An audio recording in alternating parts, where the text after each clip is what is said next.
Yes, first of all congratulations Prasad sir. Thank you. మన ఖమ్మం నుంచి assistant కమాండెంట్గా సెలెక్ట్ అయినందుకు.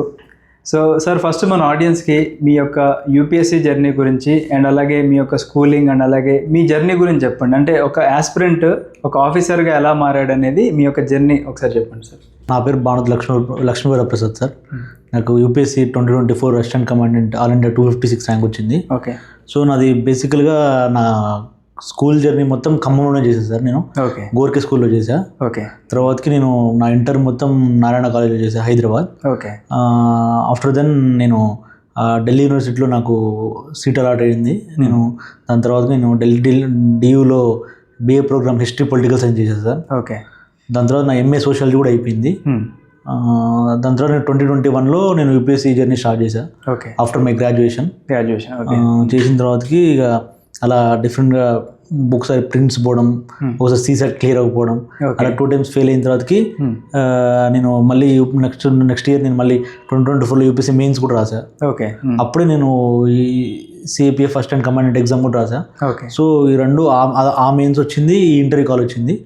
సో అది నాకు కొద్ది మార్జిన్లో నాకు UPSC civil services interview miss అయింది సార్. ఓకే. ఆ ఇయరే నాకు సిఏపిఎఫ్ క్లియర్ అయిపోయింది.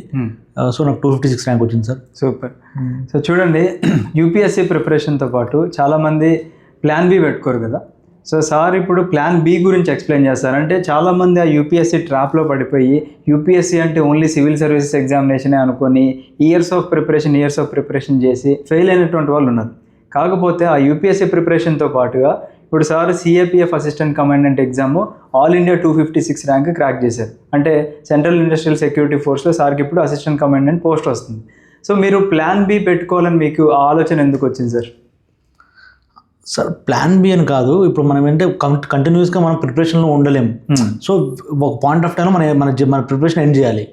సో మనం నేను చిన్నప్పుడు ఒక కొటేషన్ చేశాను sir, aim for the moon you may get it or another star. So మీరు మీ జర్నీ కంటిన్యూ చేయండి, మీరు దేనికి చూస్ చేస్తారో దాన్ని కంటిన్యూ చేయండి. కానీ నువ్వు ప్లాన్ బిగా అంటే ఫర్ ఫైనాన్షియల్ స్టెబిలిటీ కానీ లేకపోతే మనకి ఫ్యామిలీ ఇష్యూస్ కానీ అన్నీ ఉంటాయి, అన్నీ క్లియర్ అవ్వడానికి ప్లాన్ బి రావడంలో తప్పేం లేదు. బట్ మన ఏం ఎప్పుడు ప్లాన్ ఏ మీద ఉండాలి. అలాంటి ప్లాన్ బితో కూడా మనం ముందుకెళ్ళచ్చు. అది అచీవ్ అయిన తర్వాత కూడా మనం ప్లాన్ ఏ మీద ఫోకస్ చేయొచ్చు. కానీ ఫస్ట్ ప్లాన్ ఏ మీద ఫోకస్ చేసి కొన్ని డేస్ దాని మీద స్పెండ్ చేస్తే ఇఫ్ నాట్ గోయింగ్ వెల్ అని కనిపిస్తే ప్లాన్ బిలో షిఫ్ట్ అవ్వడంలో ఏ ఇబ్బంది ఏం లేదు sir. Okay, very good sir. ఇంకోటి, ఇప్పుడు మీ యొక్క ప్రిపరేషన్ స్ట్రాటజీ గురించి చెప్పండి సార్. చాలామంది మన తెలుగు స్టేట్స్ నుంచి అసలు అసిస్టెంట్ కమాండెంట్ ఎగ్జామినేషన్ అంటే భయపడుతూ ఉంటారు సార్ బేసిక్గా. అంటే అది మనకి రాదేమో, దాంట్లో ఫిజికల్ ఈవెంట్స్ ఉంటాయి అండ్ ఆ స్టేజెస్ ఆఫ్ ఎగ్జామినేషన్ కూడా ఎవరికి తెలియదు.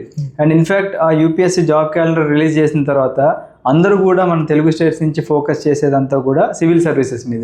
సో అసలు అసిస్టెంట్ కమాండెంట్ ఎగ్జామినేషన్ ప్రాసెస్ ఎలా ఉంటుంది, ఎంత ఏజ్ నుంచి ఎంత ఏజ్ వరకు ఉండాలి, అండ్ అలాగే ఫిజికల్ ఫిట్నెస్ కూడా అంటే ఈవెంట్స్ ఎలా క్లియర్ చేయాలో కూడా ఒకసారి చెప్పండి సార్. సార్ ఇది ఇప్పుడు ఫర్ ఎగ్జాంపుల్ ఇప్పుడు యూపీఎస్సీ సివిల్ సర్వీసెస్ ఎలాంటి ఎగ్జామో అలా అంటే యూపీఎస్సీ డిఫరెంట్ ఎగ్జామ్స్ కండక్ట్ చేస్తుంది sir. Like Indian medical services కానీ లేకపోతే ఇంజనీరింగ్ సర్వీసెస్ కానీ, అట్లనే సెంట్రల్ ఆర్మ్డ్ పోలీస్ ఫోర్స్ కూడా దాంట్లో one of the services. So అది ఈక్వల్ టు మన group A cadre sir, gazetted officer post. అది దాని ఎగ్జామ్ ప్యాటర్న్ సేమ్ మన ప్రిలిమ్స్ లాగే ఉంటుంది sir. First prelims, mains, physical test, medical test, then interview, UPSC board interview ఉంటుంది మనకి. First ఏంటంటే exam first paper 250 marks sir. 250 దానికి ఏంటంటే సేమ్ మన యూపీఎస్సీ సిలబసే, మన UPSC civil services prelims syllabus ఏముంటుందో కంప్లీట్గా సేమ్ సిలబస్. కానీ కొంచెం ఒక జనరల్ సైన్స్ అనేది లైక్ బయాలజీ కానీ ఫిజిక్స్ కానీ కెమిస్ట్రీ కానీ కొంచెం ఎక్కువ వెయిటేజ్ ఉంటుంది. ఓకే. మిగతా మొత్తం సేమ్. ఓకే. దాంట్లో మ్యాథ్స్ ఉంటుంది కానీ జస్ట్ 10 to 15 క్వశ్చన్స్ వస్తాయి సార్. ఓకే. లైక్ అంటే simple reasoning and aptitude questions వస్తాయి. మిగతా పాలిటీ కానీ ఎకానమీ కానీ same questions like equal to prelims అన్నట్టు. The level of the exam కూడా అంతే ఉంటుంది ప్రిలిమ్స్లో. సెకండ్ పేపర్ వచ్చేసరికి ఏంటంటే డిస్క్రిప్టివ్ పేపర్. ఓకే. లైక్ కొన్ని ఎస్ఎస్ రాయాల్సి వస్తుంది, మనకి ప్యాసెసెస్ ఉంటాయి, కొన్ని ఇంగ్లీష్ గ్రామర్ ఉంటుంది, లైక్ ఆన్సర్ రైటింగ్ ఉంటుంది, నోటీస్ రైటింగ్ అని ఉంటుంది. ఇవన్నీ కొన్ని అంటే generally it's descriptive paper sir. 200 marks ఉంటుంది. ఈ రిటర్న్ మార్క్స్ వచ్చేసి 450 మార్క్స్ ఉంటుంది. ఓకే. దాని తర్వాత మెరిట్ లిస్ట్ వస్తుంది, రిటర్న్ మెరిట్ లిస్ట్. మనం పేపర్ 1లో క్వాలిఫై అవ్వాలి, పేపర్ 2లో క్వాలిఫై అవ్వాలి, మళ్ళీ బోత్ పేపర్ 1 పేపర్ 2 కూడా కలిపి క్వాలిఫై అవ్వాలి. ఓకే ఇండివిజువల్ స్కోర్ మళ్ళీ కంబైన్ చేసిన కూడా క్వాలిఫై అవ్వాలి. 2 పేపర్లు ఒకటే రోజు ఉంటుందా సార్, డిఫరెంట్ డేస్ ఉంటాయి? ఎస్, మార్నింగ్ ప్రిలిమ్స్ ఉంటుంది సార్, ఈవినింగ్ మెయిన్స్ ఉంటుంది. దాని తర్వాతకి మనకి రిటర్న్ క్వాలిఫై అయిన తర్వాతకి మనకి ఫిజికల్ టెస్ట్ ఉంటుంది సార్. అంటే లైక్ 800 మీటర్స్ రన్నింగ్, అంటే నార్మల్ ఫిజికల్ టెస్ట్, అంటే మనకి మరీ హార్డ్ ఏం ఉండదు. లైక్ 800 మీటర్స్ రన్నింగ్ కానీ, లాంగ్ జంప్ కానీ, చిన్న 3.5 మీటర్స్, ఈ సింపుల్ ఫిజికల్ టెస్ట్ వాళ్ళకి మెడికల్ టెస్ట్ అనేది చాలా ఇంపార్టెంట్ సార్. దీంట్లో ఈచ్ అండ్ ఎవ్రీథింగ్ వాళ్ళు మెడికల్లో చాలా స్క్రూటినీ చేస్తారు మనల్ని. దెన్ దాని తర్వాతకి ఇక మనకి యూపీఎస్సీ ఇంటర్వ్యూ ఉంటుంది సార్. యూపీఎస్సీ బోర్డ్ మెంబర్స్తో మనకి ఇంటర్వ్యూ ప్యానల్ ఉంటుంది. అది 150 మార్క్స్ సార్. మొత్తం 600 మార్క్స్కి ఎగ్జామ్ సార్. అది అయిపోయిన తర్వాత మనకి ఫైనల్ మెరిట్ లిస్ట్ వస్తుంది సార్.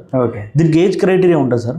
లైక్ అంటే మన జనరల్ కేటగిరీ వాళ్ళు వచ్చేసరికి 25 years వరకే రాయగలం ఎగ్జామ్.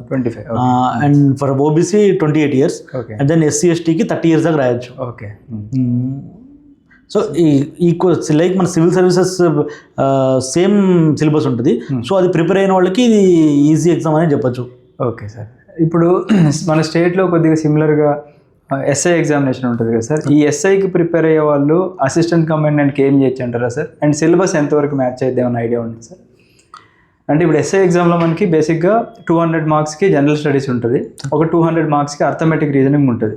సో ఎస్ఐ వాళ్ళు కూడా ఆ రేంజ్కి, అంటే ఆ ఎగ్జామినేషన్కి ప్రిపేర్ అయ్యి క్రాక్ చేయడానికి ఎంతవరకు ఛాన్సెస్ ఉన్నాయి సార్? మనకి సార్ డెఫినెట్గా ఈ కాంపిటేటివ్ ఫీల్డ్లో ఉన్న ప్రతి ఎగ్జామ్ రాయడానికి ఎలిజిబిలిటీ సార్.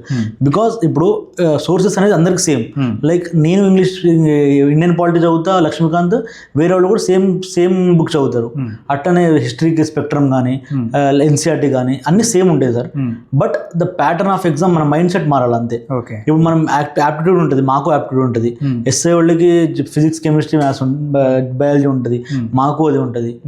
పాలిటీ ఉంటుంది, మాకు పాలిటీ ఉంటుంది. హిస్టరీ ఉంటుంది, మాకు హిస్టరీ ఉంటుంది. సో ద సిలబస్ అనేది ఏ ఎగ్జామ్ కానీ same sir. But our mind set మనం ఫస్ట్ ఆఫ్ ఆల్ మనం ఇది పెద్ద ఎగ్జామ్, ఇది చిన్న ఎగ్జామ్ అని మన మైండ్ తీసేయాలి. అది యూపీఎస్సీ లెవెల్ అయినా కానీ, లోయర్ ఎగ్జామ్స్ అయినా కానీ, ద హార్డ్ వర్క్ అనేది సేమ్, మనం కష్టపడే తత్వం కూడా సేమ్ ఉంటుంది. సో ఏ ఎగ్జామ్ అయినా రాయొచ్చు, సిలబస్ కూడా కోయిన్సైడ్ అవుతుంది సార్ మ్యాక్సిమం. ఎస్, చూశారు కదా స్టూడెంట్స్, మనకి మీ యొక్క మైండ్ సెట్ని బట్టి మీకు జాబ్ అనేది డిసైడ్ అవుతుంది అనమాట. అంటే నేను కానిస్టేబుల్ అవ్వాలి అనుకుంటే కానిస్టేబుల్లానే ఉంటారు, నేను ఎస్ఐ అవ్వాలంటే మీరు ఎస్ఐ అవ్వగలరు, మీరు అసిస్టెంట్ కమాండెంట్ అవ్వాలంటే అవ్వగలరు అనమాట. అంటే మీ మైండ్ సెట్స్ ఇక్కడ చేంజ్ చేసుకుంటే మీకు ఇక్కడ సక్సెస్ వస్తుంది, మీరు కూడా ప్రసాద్ సార్ లాగా మంచి అచీవర్ అవుతారు. సార్ దీంట్లో మీరు ఇందాక ఒక మాట అన్నారు, interview UPSC board interview conduct చేస్తుంది అని చెప్పేసి అన్నారు కదా. ఇప్పుడు నార్మల్గా యూపీఎస్సీ సివిల్ సర్వీసెస్కి కండక్ట్ చేసేది అదే ఇంటర్వ్యూ బోర్డు ఉంటుంది, అండ్ అసిస్టెంట్ కమాండెంట్ కూడా అదే ఇంటర్వ్యూ బోర్డు ఉంటుంది.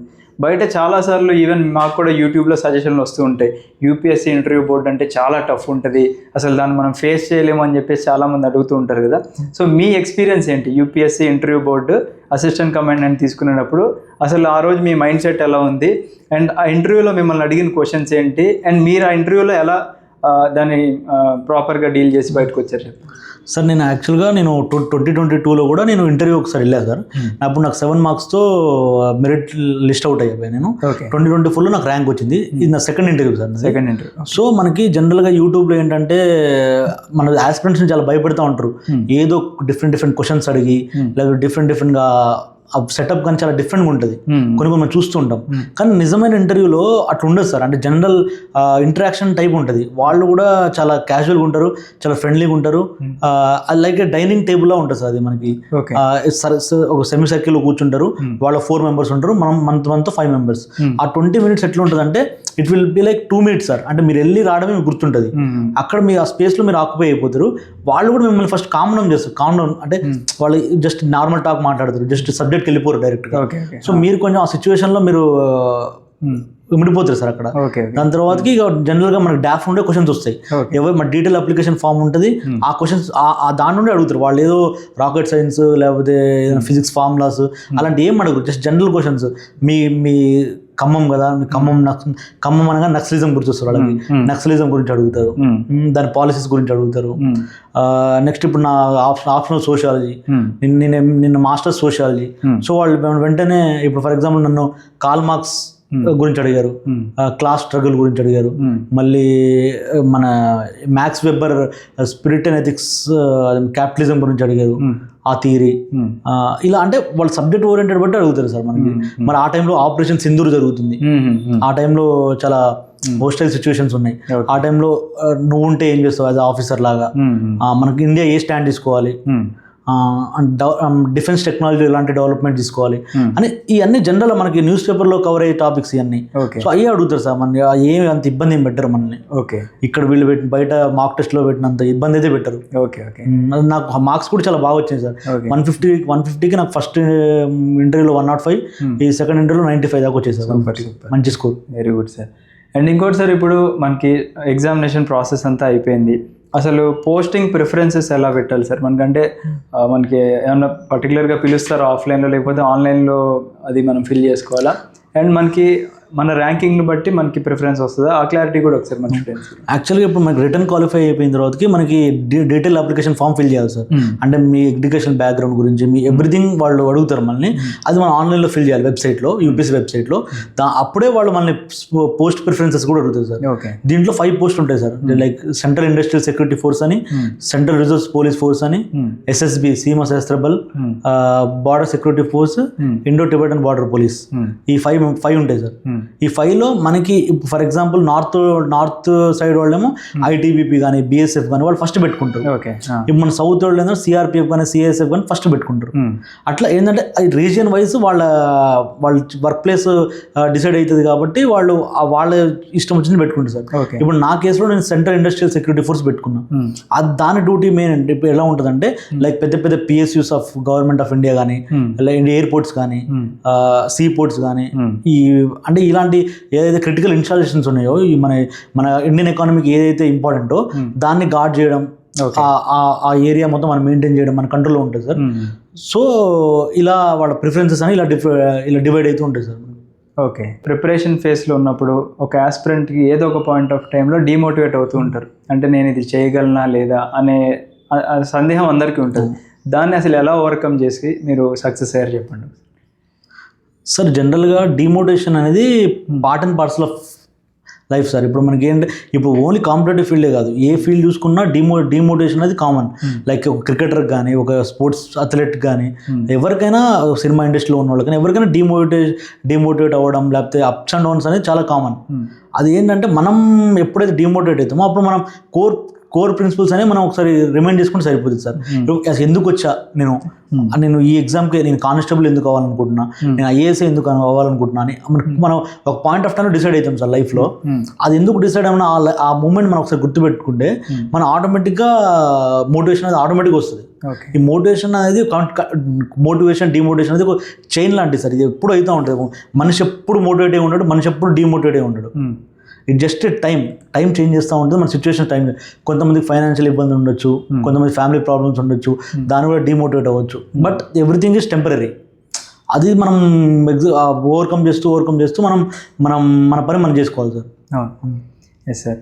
ఇంకోటి, ఇప్పుడు చాలామంది కాంపిటేటివ్ ఎగ్జామ్స్ అని చెప్పేసి మనకి సిటీస్కి వస్తూ ఉంటారు కదా, అసలు ఒక కన్సిస్టెన్సీ మెయింటైన్ చేయకోకుండా, అంటే పేరెంట్స్ డబ్బులు పంపిస్తూ ఉంటారు, వాళ్ళు దాన్ని వేస్ట్ చేసుకుంటూ టైం వేస్ట్ చేస్తూ ఉంటారు. సో అలాంటి వాళ్ళకి మీరు ఇచ్చే మెసేజ్ ఏంటి సార్? సార్ ఇప్పుడు it's a era of technology. ఇప్పుడు ఎట్లా అంటే మనకి ఈ బుక్ ఇక్కడే దొరుకుతుంది, ఈ మెటీరియల్ ఇక్కడే దొరుకుతుంది అనేది చాలా పెద్ద మిత్ సార్ ఇది. ఇప్పుడు నా ప్రిపరేషన్ ఏంటంటే నేను యూపీఎస్సీ మెయిన్స్ కానీ, సివిల్ సర్వీసెస్ మెయిన్స్ కానీ, అసిస్టెంట్ కమాండెంట్ ఇంటర్వ్యూ కానీ, లేదా గ్రూప్ 1 మెయిన్స్ కానీ, ఇవన్నీ నేను ఇంటి దగ్గర ఉండి చదువుకున్నాను సార్. ఇంటి దగ్గర స్టడీ హాల్లో ఉండి చదువుకున్నా. అండ్ అలా కానీ నేను అంటే రిసోర్సెస్ ఏం తీసుకోలేదు అని అన్నట్టు కాదు సార్. కానీ మనకి ఏంటంటే ఇన్ హ్యాండ్ ఉన్నాయి, మన దగ్గర ఉన్నాయి. మన దగ్గర ఇన్స్టిట్యూట్ లేకపోతే అన్నీ మన చేతిలో ఉంటాయి. మన దగ్గర నెట్ ఉంటుంది, మన దగ్గర వైఫై ఉంటుంది, అన్నీ మన దగ్గర ఉంటాయి. ఎక్కడో వెళ్ళాలని అవసరం లేదు, ఎక్కడో వెళ్ళి చదువుకుంటేనే వస్తుంది. ఇప్పుడు హైదరాబాద్ వెళ్తేనే వస్తుంది, ఢిల్లీ వెళ్తేనే సివిల్స్ వస్తుంది అంటే ఇది పెద్ద మిత్ సార్. ఇది మనం ఫస్ట్ బ్రేక్ చేయాలి. ఎందుకంటే టెక్నాలజీ ఉన్నప్పుడు మన ఊర్లో ఉండేది చదువుకోవచ్చు. అంటే ఇంకోటి ఏంటంటే మన దగ్గరలో ఊర్లలో ఇన్స్టిట్యూట్ మంచి మన హెల్ప్ చేసే మెంటర్స్ ఉన్నా అన్న వాళ్ళ హెల్ప్ కూడా తీసుకోవచ్చు. మనం అదే పనిగా మనం కిలోమీటర్ దూరం వెళ్ళే అవసరం లేదు సార్. ఇవన్నీ మన చేతిలో ఉన్నప్పుడు మన దగ్గర ఉండాలి చదువుకోవాలని చెప్పి. అదే సార్. ఇప్పుడు మీ ప్రిపరేషన్ ఫేజ్లో మీకు అంటే బెస్ట్ మెంటర్స్ని మీరు ఎలా చూజ్ చేసుకున్నారు? లేదా ఇప్పుడు మీకు ఏదైనా సబ్జెక్ట్లో డౌట్స్ ఉన్నాయనుకోండి, మీరు అసలు ఎవరిని అడిగేవాళ్ళు సార్ అంటే సెల్ఫ్గా ప్రిపేర్ అయ్యేటప్పుడు? సార్ జనరల్గా ఇప్పుడు నేను నా ప్రిపరేషన్ ఎట్లుండేదంటే, ఇప్పుడు నేను కొంతమంది మెంటర్స్ని పెట్టుకున్నాను సార్, అంటే డిఫరెంట్ సబ్జెక్ట్స్కి డిఫరెంట్ మెంటర్స్. అలా నాకు ఓవరాల్ ఒక మెంటర్ ఇప్పుడు గణేష్ సార్ అని హైకోర్టు అడ్వకేట్, ఆయన యూపీఎస్సీ ఫ్యాకల్టీ, ఆయన ఓవరాల్ మెంటర్ ఉన్నా, అంటే how to right exam, how to approach towards exam, అంటే ఏ ఎగ్జామ్ రాస్తే ఎలా ఉంటుంది అని ఒక ఓవరాల్ గైడ్ ఉంది. దాంతోపాటు మనకి సబ్జెక్ట్ ఎక్స్పర్ట్స్ని కూడా పెట్టుకోవచ్చు మనకి. ఇప్పుడు ఎట్లా అంటే ఫర్ ఎగ్జాంపుల్ పాలిటీ మీకు చేస్తున్నారు, మీకు పాలిటీ మెంటర్స్ చాలా మంది ఉంటారు. మీరు గూగుల్లో సెర్చ్ చేసినా లేకపోతే యూట్యూబ్లో చూసినా చాలా మంది మెంటర్స్ దొరుకుతారు, వాళ్ళ నెంబర్స్ ఉంటాయి. వాళ్ళని మీరు కాంటాక్ట్ అవ్వచ్చు సార్, మీరు ఇట్లా చేద్దాం అనుకుంటున్నాను కాంటాక్ట్ అవ్వచ్చు. వాళ్ళకి రెగ్యులర్ టచ్లో ఉండాలి వాళ్ళతో, అంటే మనం రిలేషన్ అనేది పెంచుకోవాలి వాళ్ళతో. ఇప్పుడు కాంపిటేటివ్ ఫీల్డ్ అనేది చాలా లాంగ్, లైక్ మ్యారథాన్ రన్ అన్నట్టు, లాంగ్ 1 year ఉండొచ్చు, 2 years ఉండొచ్చు. వాళ్ళ రిలేషన్స్ పెంచుకోవాలి వాళ్ళతో. అట్లా ఎవ్రీ సబ్జెక్ట్కి నాకు ఒక మెంటర్ ఉండేవాళ్ళు సార్. నేను వాళ్ళకే ఆన్సర్ రైటింగ్ రాసి పంపించేటోడిని. ఇంకా మా ఫ్రెండ్స్ ఉంటారు, మా ఫ్రెండ్స్ కూడా మా పీర్ గ్రూప్ అనేది కరెక్ట్ మంచిగా ఉండాలి. ఇప్పుడు వాళ్ళు నన్ను మోటివేట్ చేస్తారు, నేను వాళ్ళని మోటివేట్ చేస్తాను. సో మేము అలా కలిసి ప్రిపేర్ అయ్యేటోళ్ళం సార్. మాకు పెద్ద ఇబ్బంది అనిపించలేదు నాకు. ఎప్పుడు నేను హైదరాబాద్ పోవాలి అని నాకు ఎప్పుడు ఉండేది కాదు. నాకు ఇక్కడే అన్ని రిసోర్స్ ఉన్నాయి, ఇక్కడే మంచి అన్నీ ఉండేది. సో ఇక్కడే ప్రిపేర్ అయ్యాను సార్ నేను. ఓకే సార్, ఇంకోటి అసిస్టెంట్ కమాండెంట్ లాంటి ఎగ్జామినేషన్కి బయట ఇప్పుడు మనకి టెస్ట్ సిరీస్ అవైలబుల్ ఉందా సార్? అది చాలా మందికి తెలియకపోవచ్చేమో సార్. ఈ exam same equal to civil services exam లాగే సార్. ఇప్పుడు ఆ టెస్ట్ సిరీస్ చేస్తే నువ్వు ఈ టెస్ట్ సిరీస్ చేస్తున్నట్టే. Okay okay. నో అంటే ఈ సిలబస్లో ఎలాంటి మార్పు ఉండదు. మనం ఈ సేమ్ టెస్ట్ సిరీస్, సేమ్ ఈ సివిల్ సర్వీసెస్ ప్రిపేర్ అయిన వాళ్ళు like directly they can apply to this exam and they can crack it sir. Sir next question, ఇప్పుడు మీరు కాంపిటేటివ్ ఎగ్జామ్స్కి ప్రిపేర్ అయ్యే ఫేస్లో మీరు నేర్చుకున్న లెసన్స్ ఏంటి? సార్ ఈ జర్నీ ఎట్లా ఉంటుందంటే రోజుకు ఒక లెసన్ నేర్చుకోవచ్చు సార్. లైక్ ఫస్ట్లో మనకి హైపర్ యాక్టివ్ ఉంటాం మనం, అరే ఎమ్మటే ఎగ్జామ్ రాసేసి ఎమ్మటే పాస్ అయిపోవాలి, జాబ్ వచ్చేయాలి, ఇలా మనం ప్లాన్ చేసుకుంటాం. కానీ అలా అవ్వదు. జనరల్గా కొంతమందికి అవ్వచ్చు, ఎక్స్ట్రా టాలెంట్ ఉంటే వాళ్ళు అవ్వచ్చు, కానీ జనరల్గా 90% మంది యావరేజ్ స్టూడెంట్స్ ఉంటారు కాంపిటేటివ్ ఫీల్డ్లో. సో వాళ్ళకి సక్సెస్ అనేది చాలా లేట్ అవ్వచ్చు. ఈ ప్రిపరేషన్లో ఎట్లా ఉంటుందంటే సార్, ఇప్పుడు నేను వారిని రావాలి, యూపీఎస్సీ రాయాలి, మెయిన్స్ రాయాలి, ఐఏఎస్ అయిపోవాలనే థాట్లో ఉండే నేను 2021 ఆ టైంలో. కానీ అది అవ్వలేదు. మెల్లమెల్లగా ఇట్స్ అ ప్రాసెస్. మన ముందు ఉంటారు, మన ముందు సీనియర్స్ ఉంటారు, వాళ్ళు చదువుతూ ఉంటారు, చాలా ఇయర్స్ ఉండి వస్తారు, వాళ్ళ కాంపిటీషన్ మన జూనియర్స్ వస్తూ ఉంటారు. సో ఒక పేషెన్స్ అనేది చాలా ఇంపార్టెంట్ సార్ దీంట్లో. సో అది చాలా బాగా నేర్పిస్తుంది మనకి పేషెన్స్. ఇంకోటి అంటే how to handle the worst situations in your life. Competitive field ఎలా ఉంటుందంటే నీ కాన్ఫిడెన్స్ కానీ అన్నీ అండర్ యువర్ ఫుట్ వెళ్ళిపోతుంది సార్. అంటే ఎంత పెద్ద అయినా, అంటే ఎలాంటి మనిషి అయినా ఈ ఎగ్జామ్ మొత్తం తన్ని సర్ప్రైజ్ చేసి కొత్త మనిషిలా మిమ్మల్ని ముందు పెడుతుంది. లైక్ వాళ్ళు అంటే ఇంకా అన్ని స్ట్రగుల్స్, లైక్ ఫియర్ కానీ లేకపోతే షైనెస్ కానీ అన్నీ పోతాయి తనకి. ఇంకేముంటే అంటే ఇంక కొత్త మనిషిలా రూపుదిద్దుకుంటాడు సార్. అంత క్రాక్ చేయకపోయిన ఎగ్జామ్ని అంటే హీ కెన్, అంటే తను మంచి లైఫ్ లీడ్ చేస్తాడు. కాంపిటేటివ్ ఫీల్డ్ వచ్చి వెళ్ళిపోయిన వాళ్ళు. అదొకటి, మన కాన్ఫిడెన్స్ కూడా బూస్ట్ అయిపోతుంది. ఏది ఓకే, ఇన్ని కష్టాలు పడ్డా ఇక నాకు కొత్త ఏమి ఉండదు అంటే లైఫ్ స్ట్రగుల్స్ కూడా వాళ్ళకి చాలా చిన్నగా అనిపిస్తుంది. ఓకే, ఈ రెండేది చాలా ఇంపార్టెంట్ సార్. నేను కూడా చాలా ఫేస్ చేశాను. తర్వాత మనకి ఈ పేషెన్స్ కూడా నాకు చాలా అలవాటు అయిపోయింది అన్నట్టు. Okay, it's a process. ఈ ప్రాసెస్ మనం నమ్ముకోవాలి, మన చేతిలో ఉన్న మనం పని చేయాలి. లక్ ఉంటే వస్తుంది, లేకపోతే లేదు, అంతే. ఈ రెండు ఇంపార్టెంట్ సార్. ఓకే సార్, ఇంకోటి ఇప్పుడు మీ ప్రిపరేషన్ ఫేజ్లో మీరు ఫేస్ చేసిన స్ట్రగుల్స్ ఏంటి సార్? బేసిక్గా ఆస్పిరెంట్స్ మనకి చాలా స్ట్రగుల్స్ ఫేస్ చేస్తూ ఉంటారు కదా, మీరు అలా ఏమైనా స్ట్రగుల్స్ ఫేస్ చేశారా?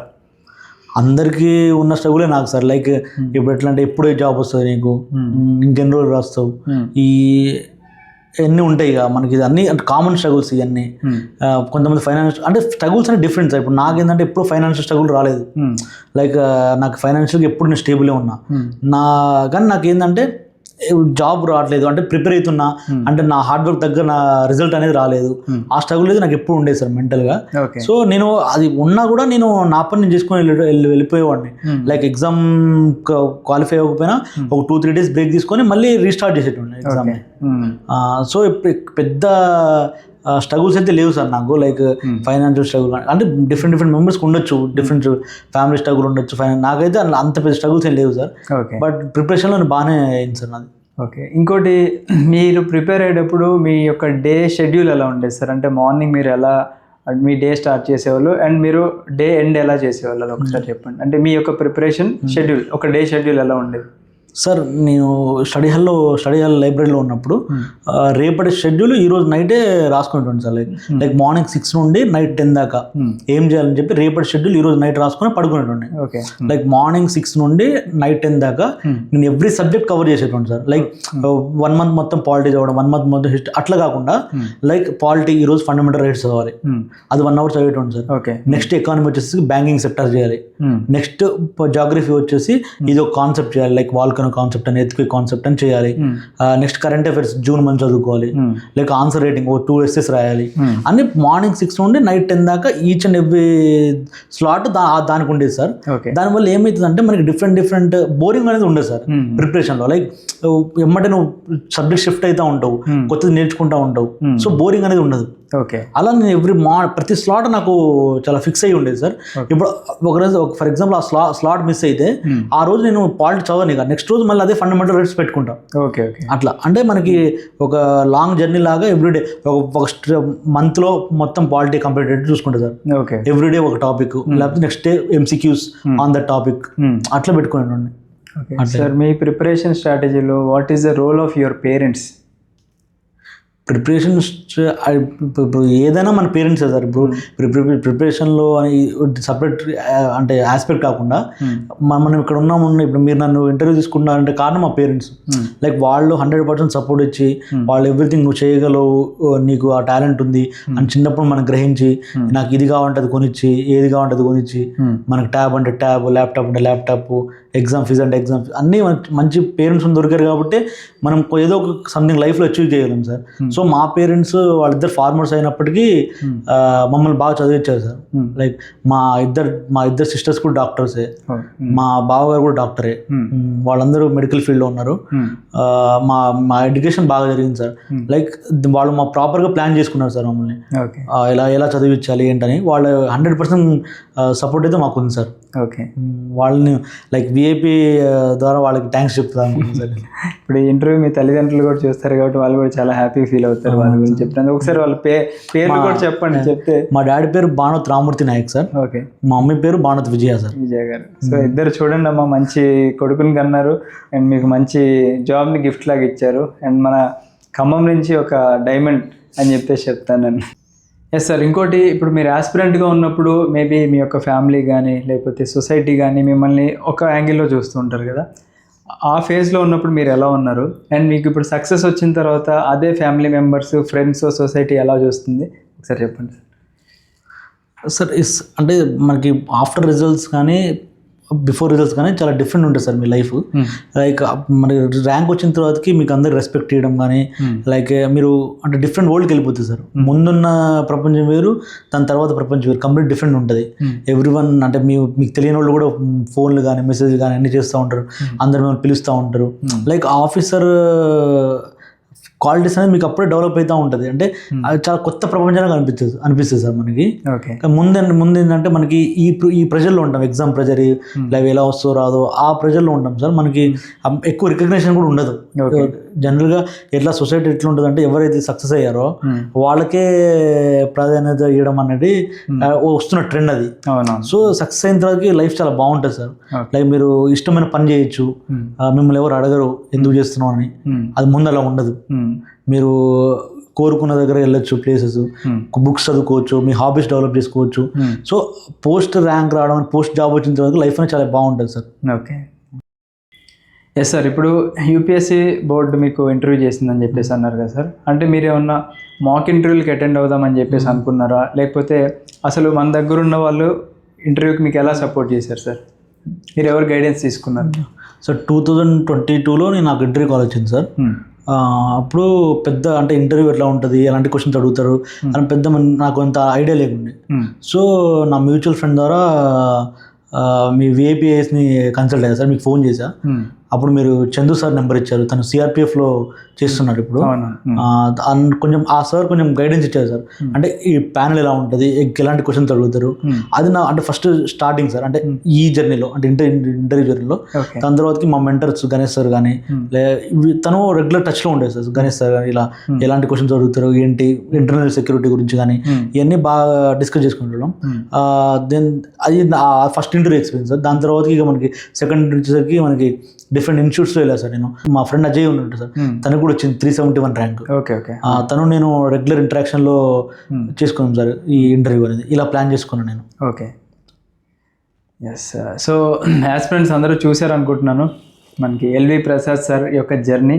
అంటే ఒక యాస్పిరెంట్గా ఇప్పుడు అందరూ ఫేస్ చేసే స్ట్రగుల్స్ అన్నీ ఫేస్ చేసుకుంటూ ఎన్నో అప్స్ అండ్ డౌన్స్ చూసి సార్ కూడా మనకి ఒక ఆఫీసర్గా మన ముందుకు వచ్చారు. సో మీరు కూడా మన తెలుగు స్టేట్స్ నుంచి అసిస్టెంట్ కమాండెంట్ లాంటి ఎగ్జామినేషన్ క్రాక్ చేసి మీరు కూడా మంచి మంచి cadres, civil services cadres and అలాగే ఈ యొక్క అసిస్టెంట్ కమాండెంట్ కానీ ఇంకేదన్నా అంటే మీ మైండ్లో ఒకటి ఉంటుంది కదండి జాబ్, ఆ జాబ్ వైపుగా మీరు అడుగులు వేసి సక్సెస్ఫుల్ అవుతారని చెప్పేసి నేను మనస్ఫూర్తిగా కోరుకుంటున్నాను. Thank you.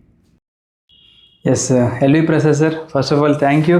మీరు మీ యొక్క వాల్యుబుల్ టైంని మన విఐపి పోలీస్ అకాడమీకి స్పెండ్ చేసి మన స్టూడెంట్స్ని మోటివేట్ చేసి గైడ్ చేసినందుకు.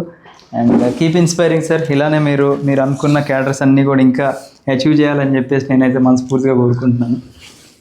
Thank you sir. Yes sir, congratulations sir for 256 rank assistant కమాండెంట్గా మన ఖమ్మం నుంచి సెలెక్ట్ అయ్యారు సార్.